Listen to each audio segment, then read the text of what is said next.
الحمد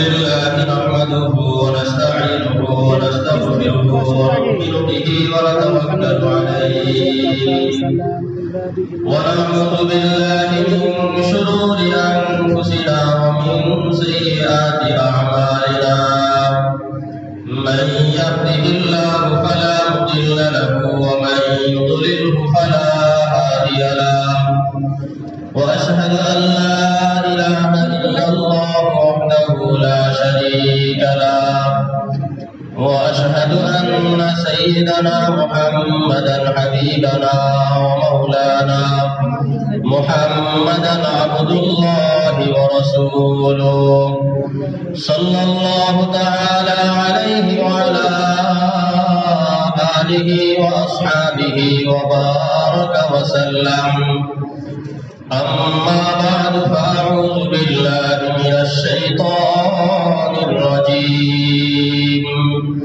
بسم الله الرحمن الرحيم إن أول بيت وضع للناس للذي ببكة مباركا وهدى للعالمين فيه آيات بينات مقام إبراهيم ومن دخله كان آمنا ولله على الناس حج البيت من استطاع إليه سبيلا ومن كفر فإن الله غني عن العالمين صدق الله مولانا العظيم وصدق رسوله النبي الأمي الكريم ونحن على ذلك لمن الشاهدين والشاكرين والحمد لله رب العالمين سبحانك لا علم لنا إلا ما علمتنا إنك أنت العليم الحكيم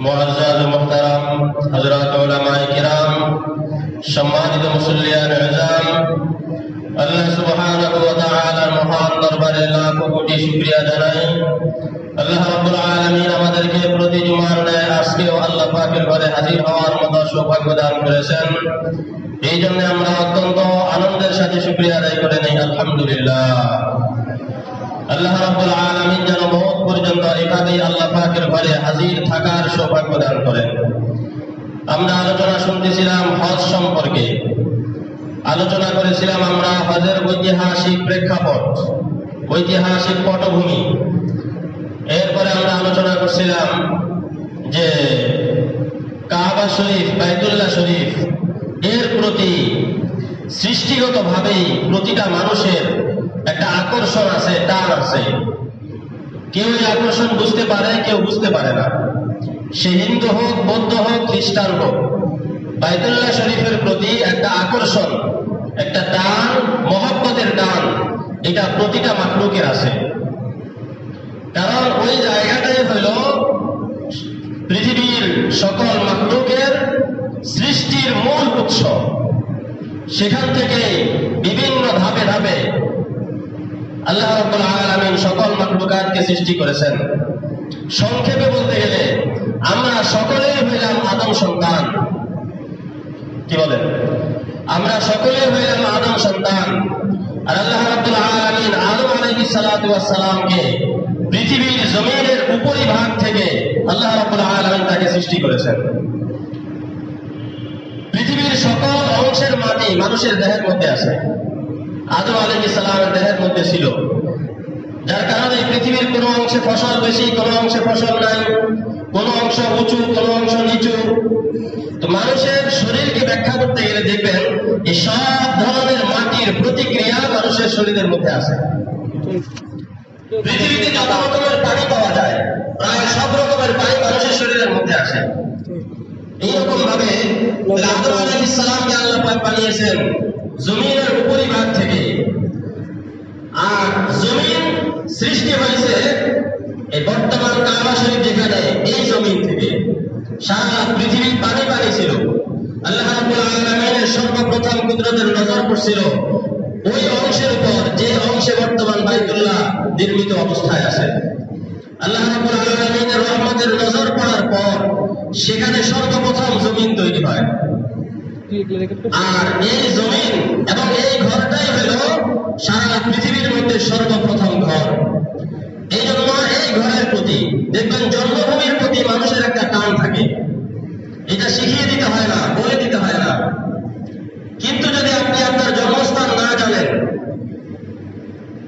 আমি যদি আমার জন্মভূমির কথা না জানি যে আমার জন্ম যে কোথায়, আমার আসল দেশটা যে কোথায়, তো সেটা হয়তো আমি বুঝতে পারবো না। কিন্তু একটা আকর্ষণ আছে, মহব্বত আছে, ভালোবাসা আছে। সারা পৃথিবীর সকল মানুষের এই বাইতুল্লাহ শরীফের প্রতি মহব্বত আর ভালোবাসা আছে। যারা পরিচয় পেয়েছে মুসলিম তারা এটা অনুভব করে, আর যারা পরিচয় পায় নাই অমুসলিম তারা এটা অনুভব করতে পারে না।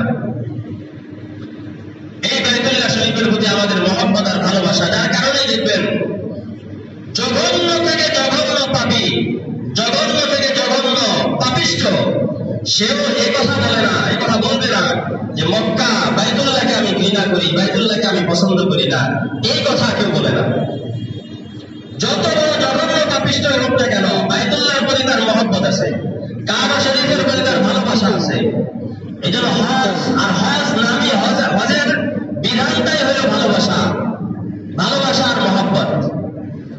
এমনি যে আমরা হজের মধ্যে যে কাজগুলো করি, ইহরাম বাঁধা থেকে শুরু করে একেবারে বিদায় তাওয়াফ পর্যন্ত যে কাজগুলো আমরা করি, ইহরাম পরিধান করি, মিনায় যাই, আরাফায় যাই, মুজদালিফায় যাই, বাইতুল্লাহ শরীফের তাওয়াফ করি, এই সব হলো হজের আমল।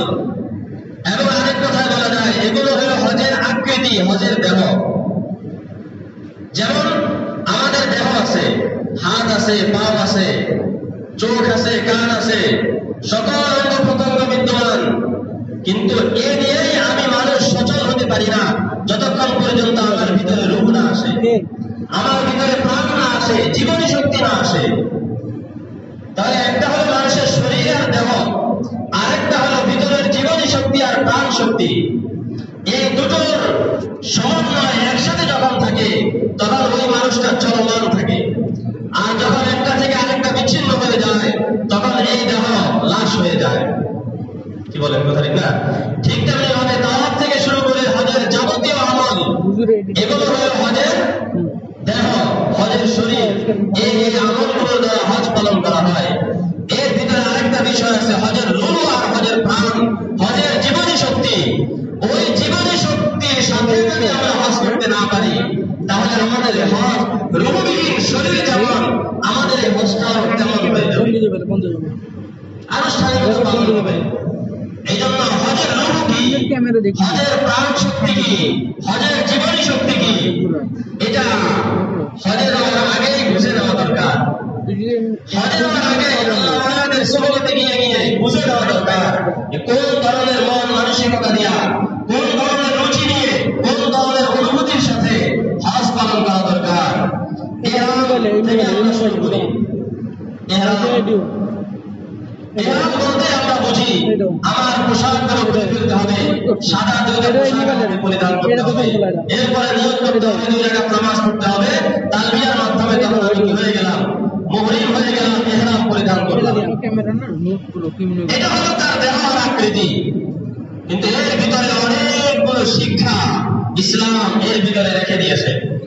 এক নম্বরে ইসলাম যে বিষয়টা আরো বিভিন্ন আমলের দ্বারা বারবার মানুষকে বোঝানোর চেষ্টা করে, সেটা হলো সকল মানুষ মানুষ হিসেবে সমান, সাদা কালো কোনো ভেদাভেদ নাই, ধনী গরিবের তেমন কোনো ভেদাভেদ নাই, শাসক শাসিতের কোনো ভেদাভেদ নাই, মানুষ হিসেবে সকলের মর্যাদা সমান।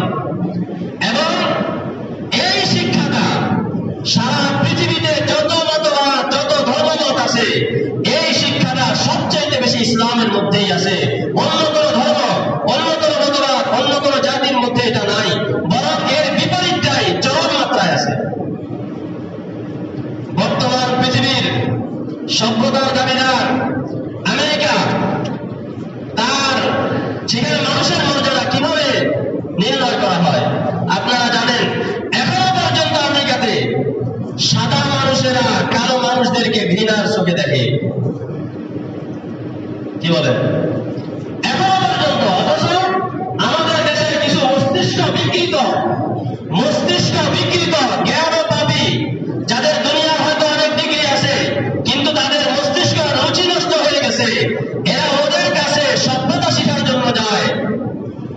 কি বলেন, যায় কিনা?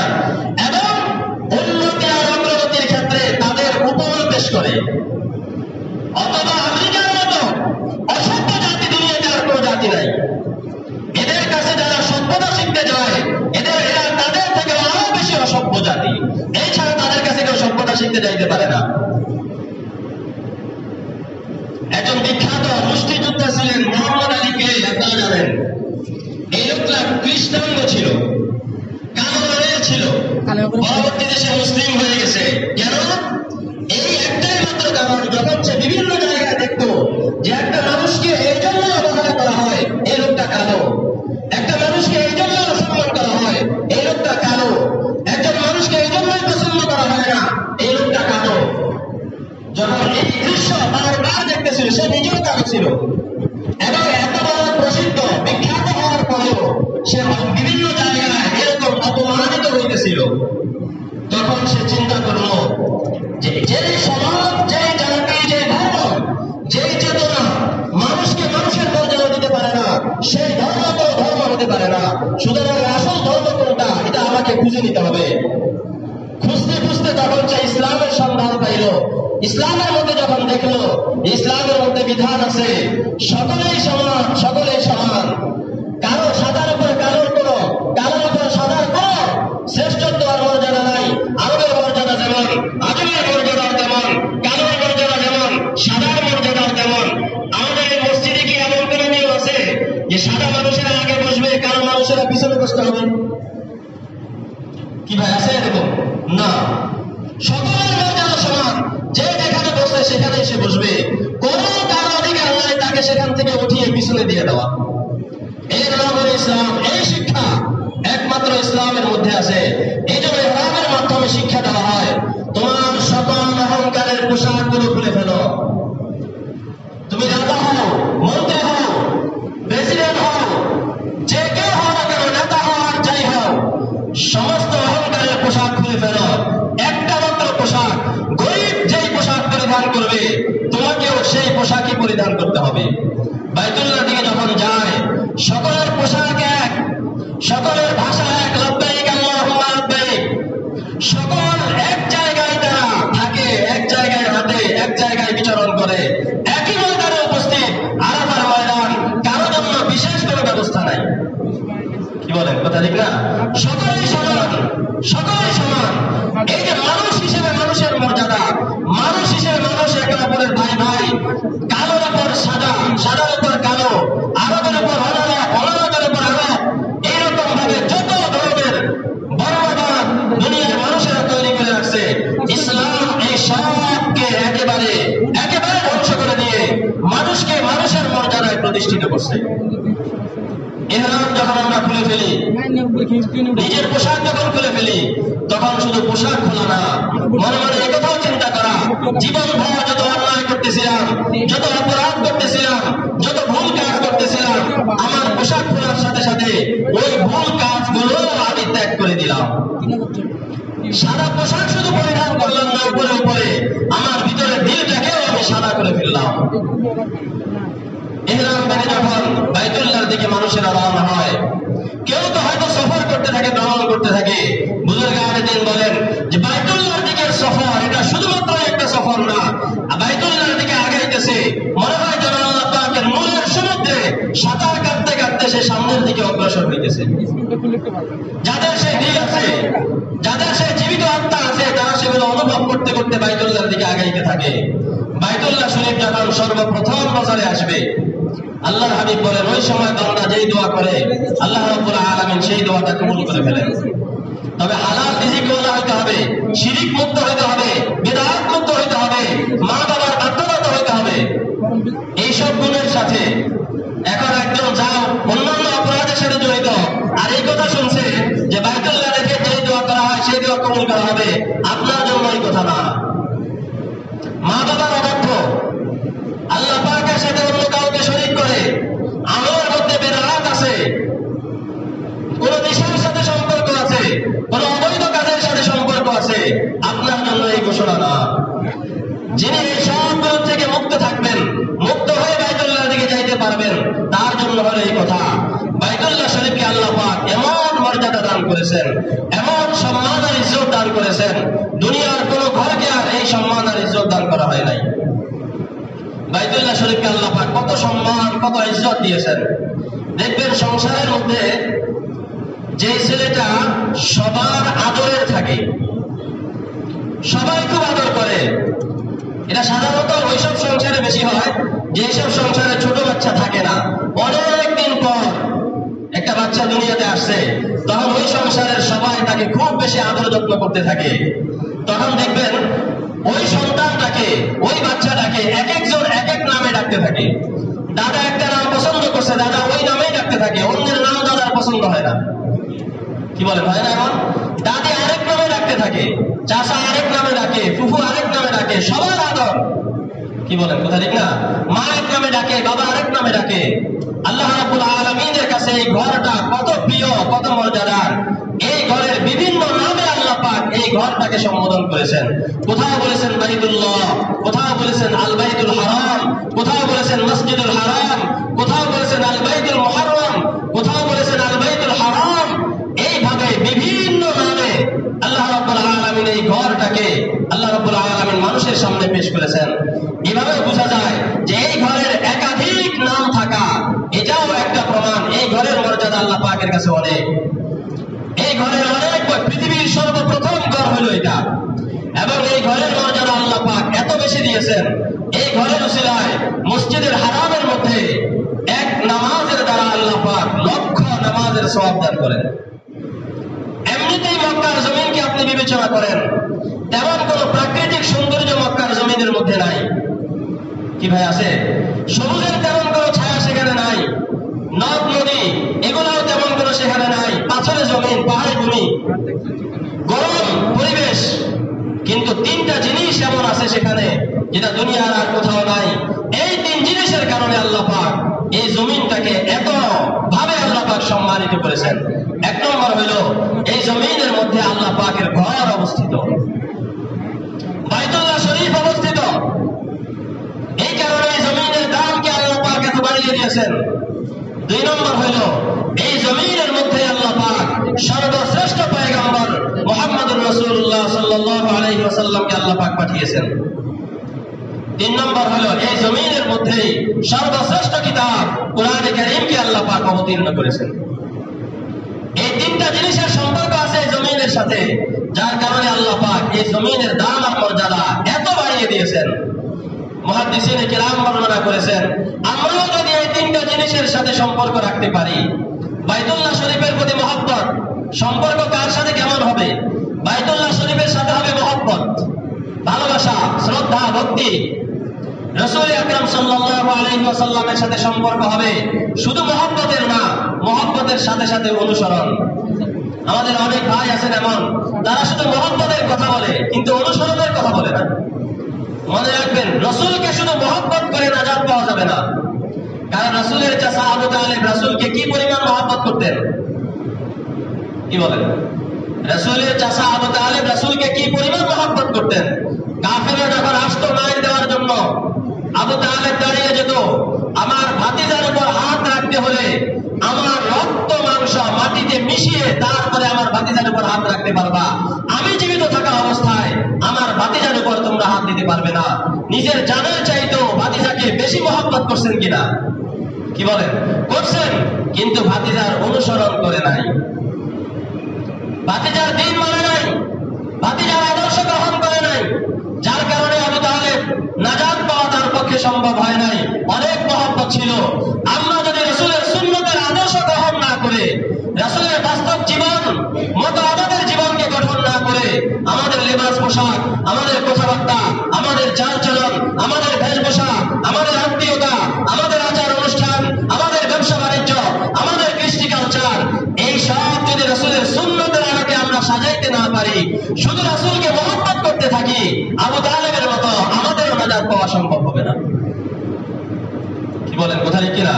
এই জন্য রাসূলের সাথে সম্পর্ক মহব্বতের সাথে সাথে অনুসরণ, কোরআনের সাথে সম্পর্ক মহব্বতের সাথে সাথে অনুসরণ। এখন কোরআনকে আমরা অনুসরণ করব কিভাবে? আমাদের অধিকাংশ মানুষ কোরআনে কারীম তো আমরা পড়তেই জানি না, পড়তেই জানি না।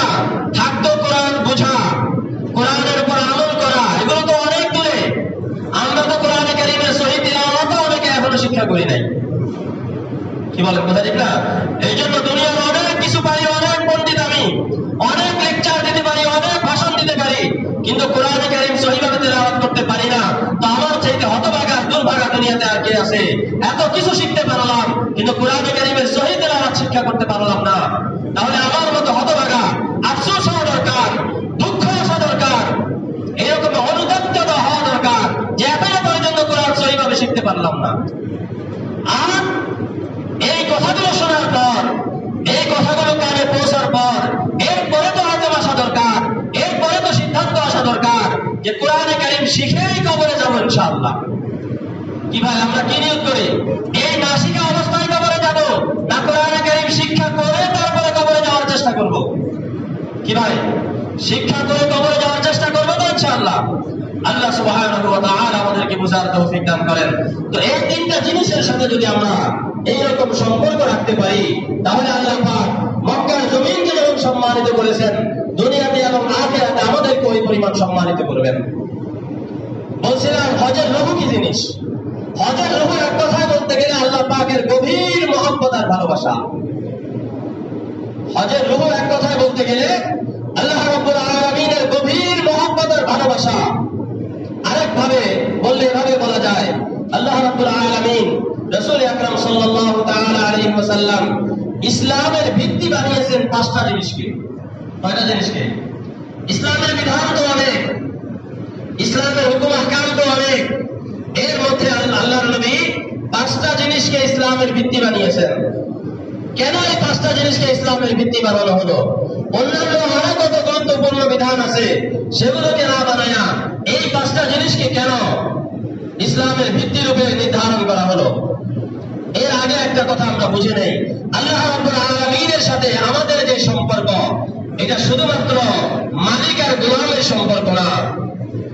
শুধুমাত্র যে তিনি আমাদের মালিক, আমরা তার গোলাম, শুধু এই গোলাম আর মালিক, গোলাম আর মনিবের সম্পর্ক না।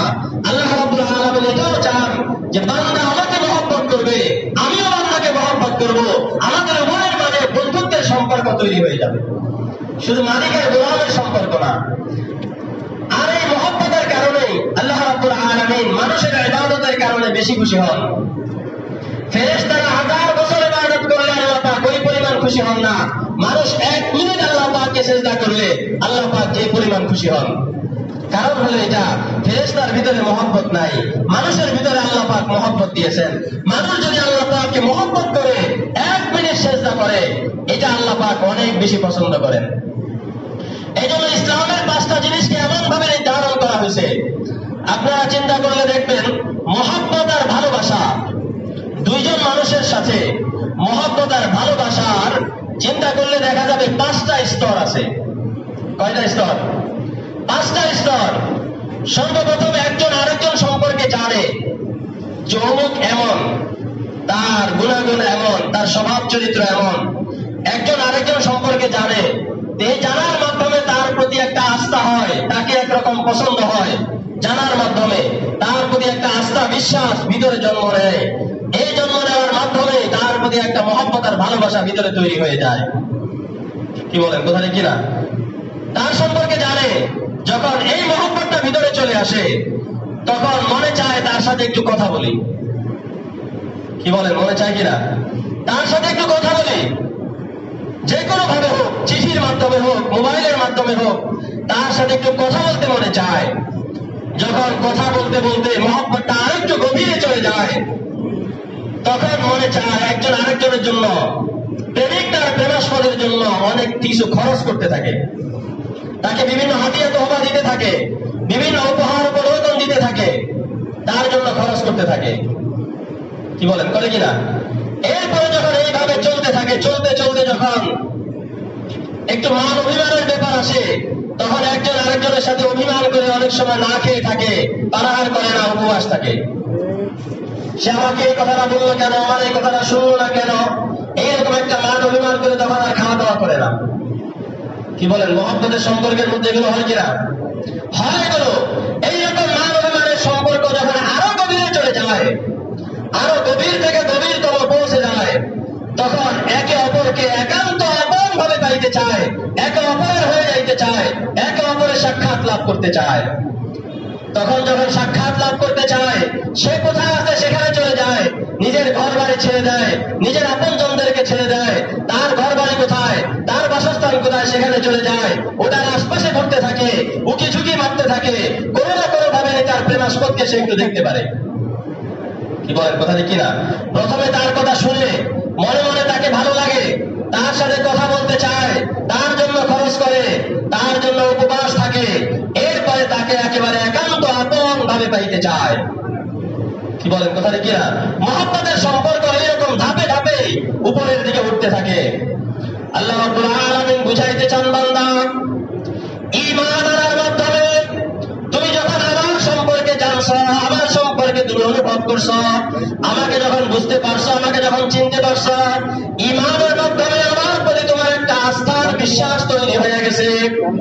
এই আস্থার বিশ্বাস হওয়ার পর যার প্রতি এরকম আস্থার বিশ্বাস তৈরি হয়ে যায়, তার সাথে একটু কথা বলতে মনে চায়। এরপর ইসলামের দ্বিতীয় ভিত্তি হলো নামাজ।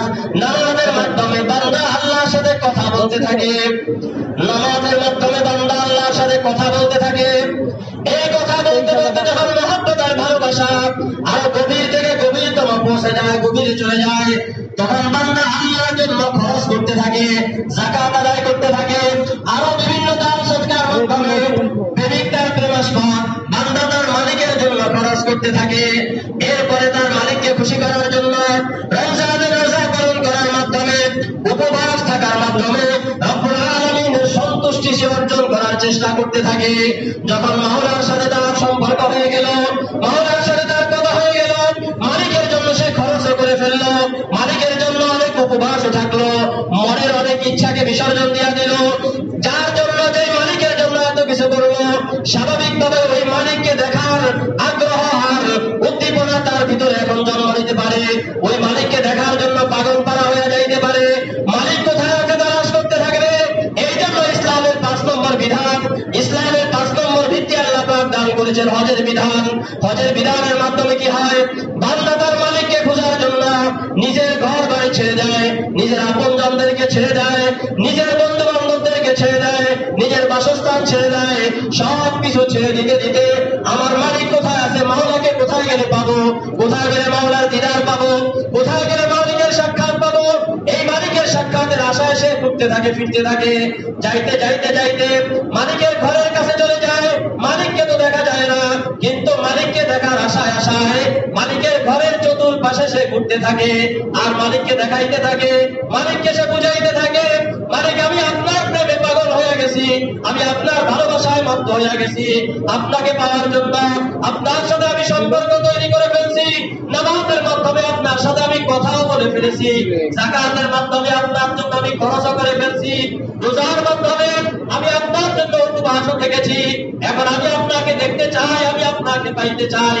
এই জন্য আত্মীয় স্বজন ছেড়ে দিয়ে, পরিবার পরিজন ছেড়ে দিয়ে, বন্ধু বান্ধব ছেড়ে দিয়ে, আমার বাসস্থান ছেড়ে দিয়ে, সব কিছু ছেড়ে দিয়ে আপনাকে পাওয়ার আশায়, আপনাকে আপনার দিদারের আশায় আমি আপনার ঘর পর্যন্ত পৌঁছে গেছি, কিন্তু এখনো তো আপনাকে দেখি না, এখনো তো আপনাকে পাই না। এই জন্য আপনার ঘরের আশপাশে আমি ঘুরতেছি আর ঘুরতেছি, কোনো না কোনো ভাবে একটু আমি আপনাকে দেখতে পাই, একটু আমি আপনাকে পাইতে পারি, একটু আপনার সাক্ষাৎ লাভ করতে পারি। বান্দা যখন এরকম পাগল পারা হইয়া ঘুরতে থাকে, সর্বশেষ একজন হাজী সাহেব তখন এই কল্পনা করতে থাকে, রব্বুল আলামিন আপনাকে দেখার জন্য, আপনাকে পাওয়ার জন্য সব কিছু ত্যাগ করে, সব অহংকার ত্যাগ করে, সব কিছু বর্জন করে আমি আপনার খুঁজে বের হয়ে গেলাম, কিন্তু এই দুনিয়ার চর্মচোখ দিয়ে তো আপনাকে দেখা সম্ভব হবে না। মালিক এই দুনিয়াতে আমার এই পর্যন্তই আসা সম্ভব ছিল, এর বেশি এই দুনিয়াতে আর আমার পক্ষে সম্ভব না।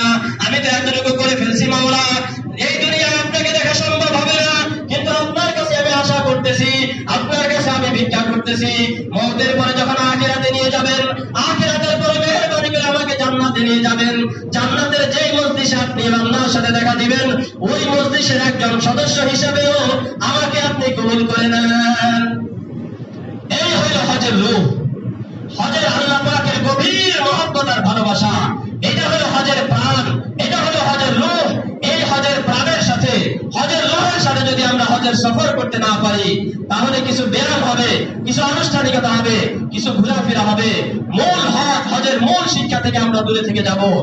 এই জন্য একটা হলো সব জিনিসের, একটা হলো দেহ, আরেকটা হলো আত্মা। হজের যাবতীয় আমল এগুলো হলো হজের দেহ, আর আল্লাহ পাকের গভীর মহব্বত আর ভালোবাসা, এটা ভিতরে অর্জিত হওয়া, ভিতরে অনুভব করতে পারা, এটা হলো হজের রূহ আর হজের প্রাণ। আল্লাহ সুবহানাহু ওয়া তাআলা আমাদের সকলকে হজকে এইভাবে পালন করার তৌফিক দান করেন যেন আমাদের হজের শরীরও থাকে, হজের রূহও থাকে, রব্বুল আলামিনের প্রতি গভীর ইশক আর মহব্বত আর ভালোবাসা, সেটা নিয়েই যেন আমরা হজ সম্পন্ন করতে পারি। এমন হজ আল্লাহ পাক আমাদের সকলকে করার তৌফিক দান করেন।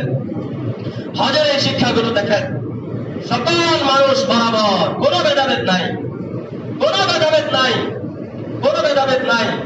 আজকে দেখবেন হজের এই রাসূল কারীম সাল্লাল্লাহু তাআলা আলাইহি ওয়াসাল্লাম বলেন, হজ যদি কেউ এইভাবে করতে পারে, মান হাজ্জা লিল্লাহি ওয়া লাম ইয়ারফাস ওয়া লাম ইয়াফসুক রাজা কায়াউমিন ওয়ালাদাতুহু উম্মুহু।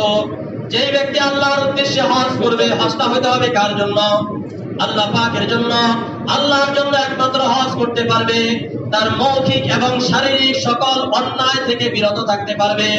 ওয়ালাম ইয়ারফুস ওয়ালাম ইয়াফসুক, আমি বুঝার মতো তরজমা করলাম, মৌখিক সকল অন্যায়, অঙ্গ প্রত্যঙ্গের সকল অন্যায় থেকে বিরত থাকতে পারবে।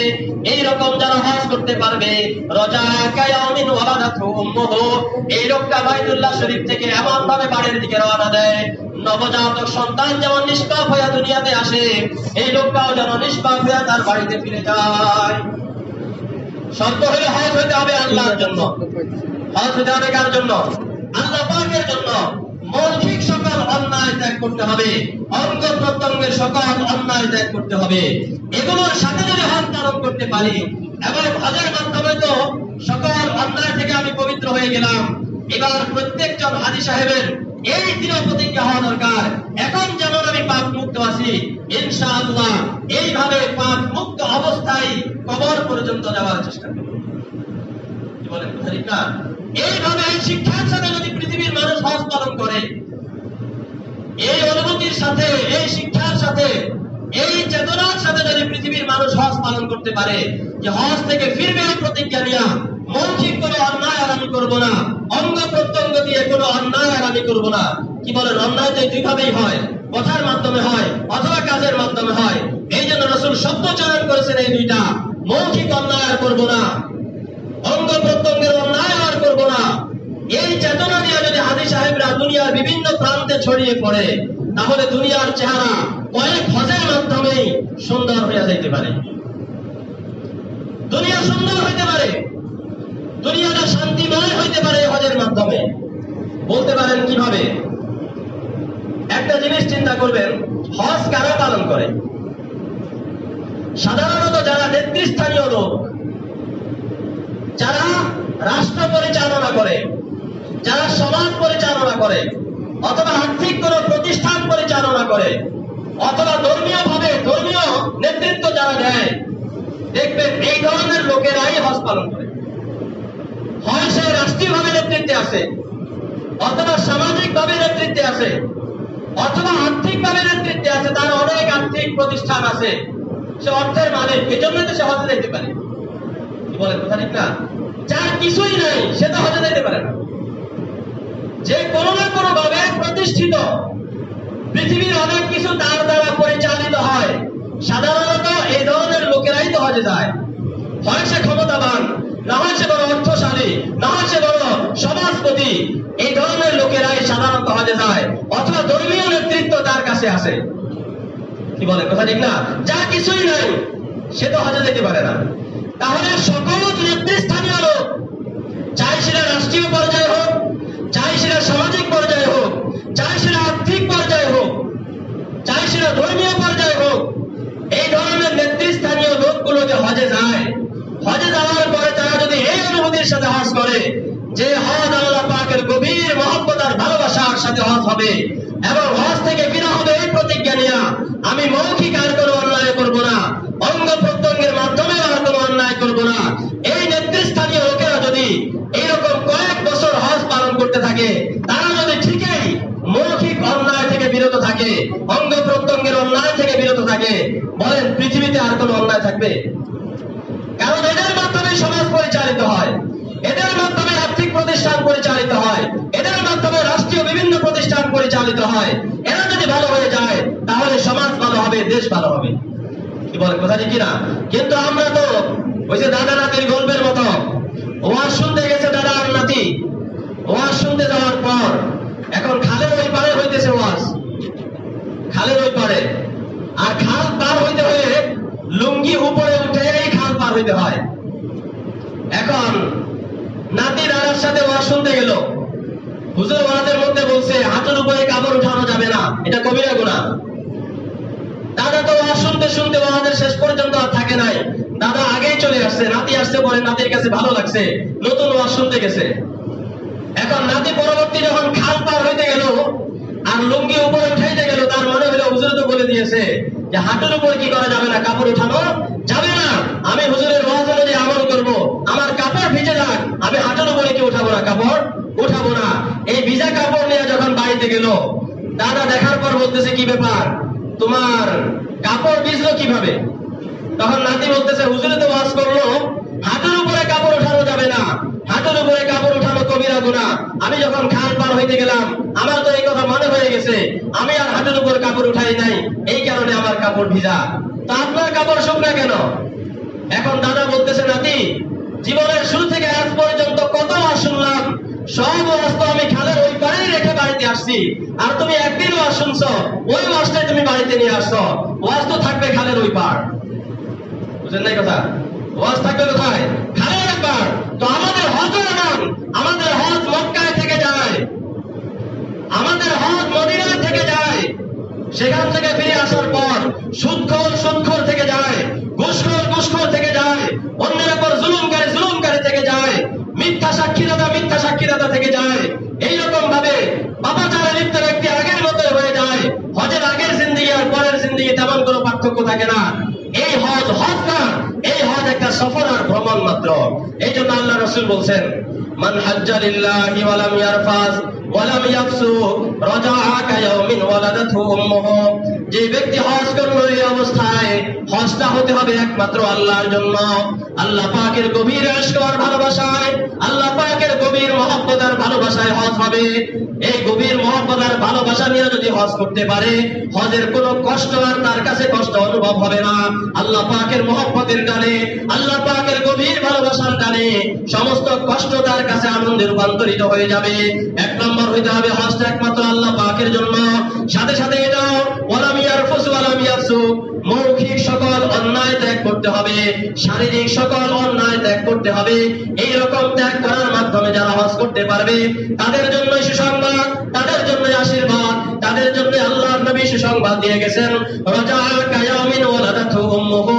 এই লোকটা যখন মক্কার জমিন থেকে বাড়ির দিকে ফিরে যায়, নবজাতক সন্তানের মতো নিষ্পাপ অবস্থায় বাড়ির দিকে ফিরে যায়। আর যদি নিজের অভ্যাস পরিবর্তন করতে না পারে, অন্যায়গুলো পরিবর্তন করতে না পারে, তাহলে এই হজ কোন হজ না। আল্লাহ সুবহানাহু ওয়া তাআলা আমাদের সকলকে ওই রকম হজ করার নসিব আমাদেরকে দান করেন, ওই রকম ভাগ্য আমাদেরকে দান করেন, ওই রকম তৌফিক আমাদেরকে দান করেন, যে হজ আল্লাহ পাক পছন্দ করেন, যে হজ আল্লাহ রাসূল পছন্দ করেন। এমন হজ আল্লাহ রাব্বুল আলামিন আমাদের সকলকে বার বার করার তৌফিক আমাদেরকে দান করেন। ওয়া আখিরু দাওয়ানা আলহামদুলিল্লাহ।